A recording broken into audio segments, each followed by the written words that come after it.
What's up, everyone? Dragon Ball Side Stories was created by Toshio Wataro, the same author of the original run of the Rogue Angel of Universe 13 story, so give him your love and support using the links below. Planet Emigrant, named for the world's origin of hosting many different races from throughout the universe. Inhabitants of several solar systems are now gathered at the single celestial body for one reason or another.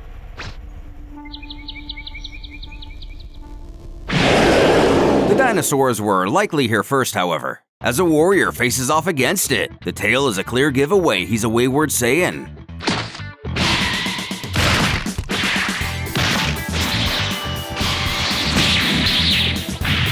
Similar to the ones on Earth, the creature had no chance in this fight, while he celebrates his big catch. Heading to a nearby village, it doesn't appear the people of this world have made much progress in building past a primitive society, or perhaps they simply haven't had the time. A woman closely resembling Chi-Chi hangs a large blanket to air dry. Entering, we find out she is the warrior's mother, and the warrior's name is Mato. With a grin, he again brags on how much food they now have. Though, she scolds her son for running out to hunt when he still had studying to do. But he brushes this off as her simply having an old mindset. He shouts he's going to visit base, encouraging her to make a delicious meal out of this guy, frustrating the Saiyan mother when she notices the cloth on his arm, changing her emotions from angry to worried. Nearby, a child, having sustained a minor scrape on his arm, softly cries due to the injury, as someone uses magic to presumably heal him. Turns out, this world is home to a few Namekians as well. The elder urges the child to run along and play nicely. His mother thanks Harp for the assistance. Jogging through the front door, Mato calls out for Base, who's excited at the sound of his friend's voice. Vowing to offer Harp the proper respect, the pair bid each other a good morning. Without wasting any more time, he happily suggests to Base they go train. Dragging him out by the cloak, the Namekian tiredly asks if he ever gets sick of sparring day in and day out, but he is the only one around who can go toe-to-toe with him. Though Harp warns they not get carried away. As if he's heard this before, Mato assures he knows.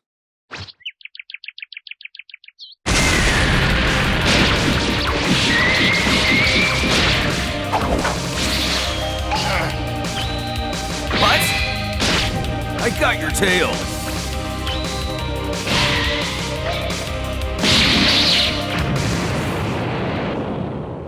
After their fight, Base heals the wound to his face, surprised to see Mato has overcome his biggest weakness, who informs it's actually all thanks to him. If it wasn't for their training sessions, he would have never figured out how to get around that barrier. When a few ships descend upon the planet, the pair wonder what it could possibly be. As they crash into the ground, their first guess is a meteor strike. But we know better.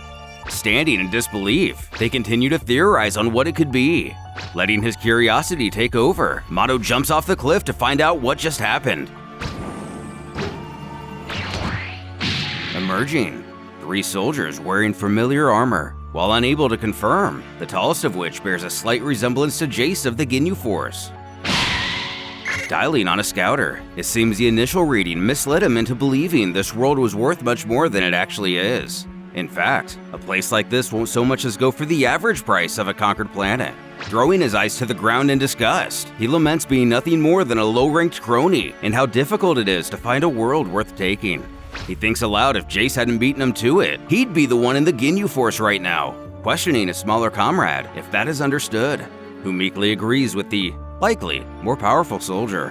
When a scouter picks up on something, Mato wonders aloud who these people could be. Giving him a reading of their power, Barroa is surprised to find such strong individuals here. Alas, they are no match for himself, of course.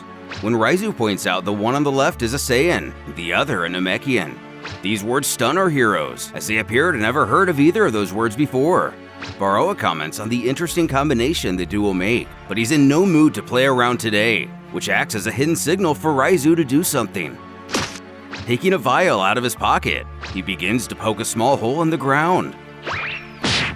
And just like Nappa did on Earth, confused on what the visitor is doing, sure enough, a Cyberman begins to sprout from the dirt. Mato can only state the situation is looking worse and worse.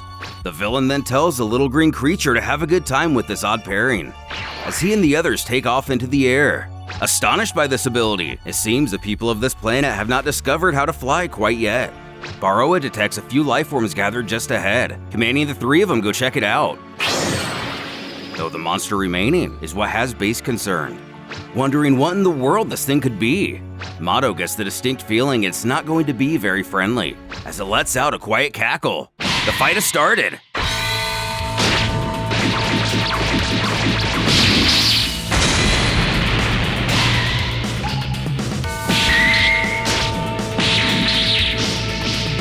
While proving a match for Base, the Saiyan gets the situation under control, looking back to make sure his friend is okay.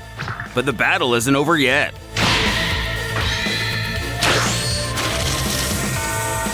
Spraying acid, it barely grazes Mado's left arm and still burns with immense pain. Mado!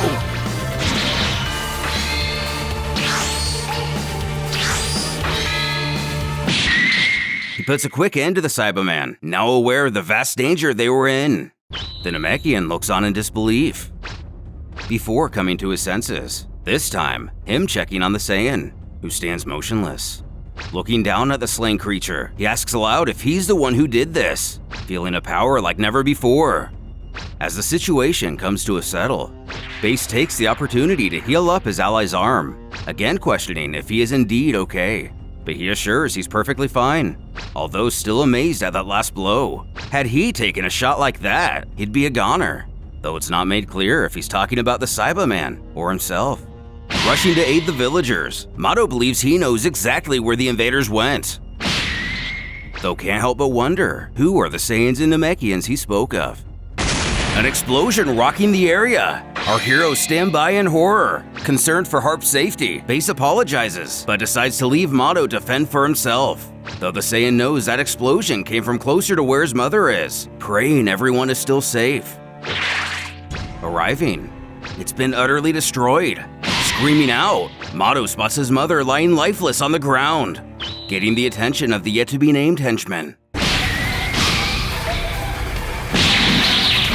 Furious, he sends him flying. The other villains call out for their ally, as Barroa can't believe a kid could have this much power. He coldly gazes back at him. The superior commands his underling to kill him.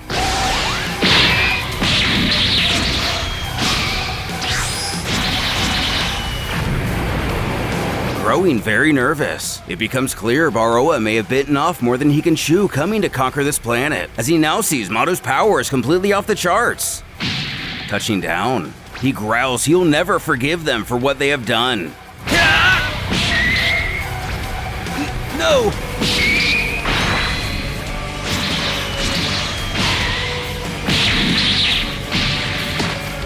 Catching his breath, it appears the visitors had no chance against the Saiyan all along.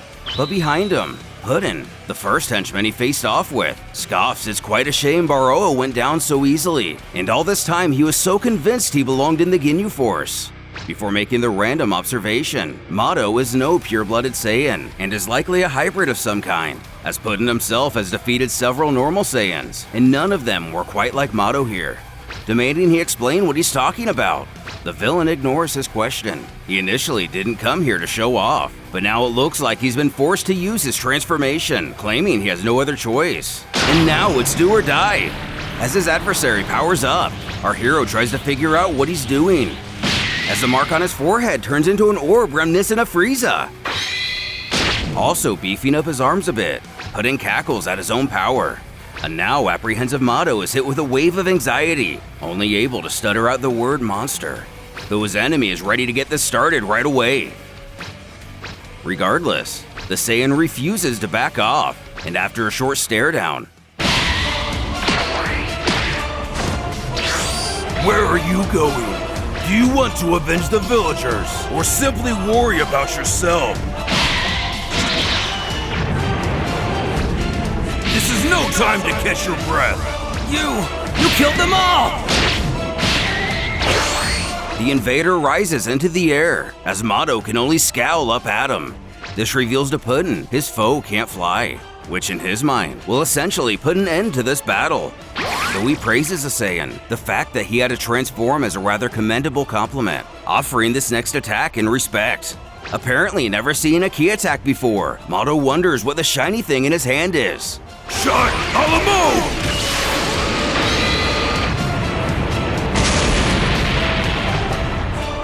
coming too. The others are surprised to see Puddin's strength, not previously having any knowledge of this transformation. He suggests since the Scouters are broken, and this isn't exactly a valuable world, they should all head back to base. With newfound respect, the pair offer a "Yes, sir!" in response. Taking off, they leave Mato in the crater below. As rain begins to pour, he opens his eyes to see the child from before, who excitedly explains to his mother he's waking up. Getting to his feet, Mato can't believe his injuries have been healed. Asking the child if they're okay, he details how Harp went around and helped everyone he could. Knowing he should have figured that was the case, his hopes are raised that everyone in the village is also safe. Running off, he shouts to his mother he's on his way. Getting back to his village, he tells the child explained everything, questioning how everyone is doing, as his mother was gravely injured too. But unfortunately, the vast majority of them could not be saved, including his mother. By the time they got here, it was already too late. Bewildered how he was able to help the other two, Harp states they were merely lucky to be close by when the aliens attacked. Kneeling down at his dying mother's side, he pleads she say something, but his several shouts do nothing to wake her. Flashing back to when he was a baby, she seemed begging with someone not to leave, as an unseen figure apologizes. But Saiyans are a warrior race and must die in battle. There is no place in their society to settle down with a family. Though urges she and his son be happy together, the only thing he has to leave the pair is this bandana, tying it to Mato's arm. He hopes every time they look at it, they'll think of him. When another appears, ushering the first to hurry up already, they have to get to the next planet immediately, further scoffing at his annoyance and his comrade's soft heart for women and children. The rest of the Saiyans would be disgusted by this display of affection, though he affirms Bardock will understand when he has a family of his own one day. Back in the present, Mato's mother manages to barely open her eyes to see her son. She mutters his name. Elated to see she's woken up, he calls Harp over to try to heal her again, who can only promise to try his best, but believes a recovery is likely impossible. Pleading with her everything's going to be okay. After she's healed, they can have that dinner he brought home earlier. But knowing the end is near, she merely smiles for Mato to stay by her side. Returning the love, he promises he's right here and for her not to give up. She reveals there is something she has never told him before. His father was a Saiyan, a member of a warrior race, causing the boy to put together what the aliens said before. She goes on to tell that there are people who conquer planets to sell for profit, all working under Frieza's orders, theorizing the ones who attacked this world were doing the same. That's why she didn't like him running off training all the time. The violence. His father probably isn't alive anymore because of it, but that's just how he was, and she loved him regardless. Telling her son she wants him to live the life he wants, no matter what that may be, before closing her eyes for good.